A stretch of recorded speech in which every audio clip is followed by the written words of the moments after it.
Ako po ay isang Pinoy. Lumaki po ako sa farm. Ako po ay Filipino. Ang nanay ko po ay Filipina. Ako po ay isang Pinoy. Lumaki po ako sa farm. Ako po ay Filipino. Ang nanay ko po ay Filipina. Ako po ay isang Pinoy. Lumaki po ako sa farm. Ako po ay Filipino. Ang nanay ko po ay Filipina. Ako po ay isang Pinoy. Lumaki po ako sa farm. Nung bata pa ako, di ko kilala nanay ko. Nilagay ako sa farm kasi andun aking lucky charm.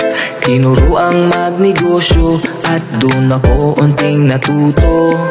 Ngayon'y malaki na ako, ang aking pera ay lumubo. Ako po ay simpleng tao,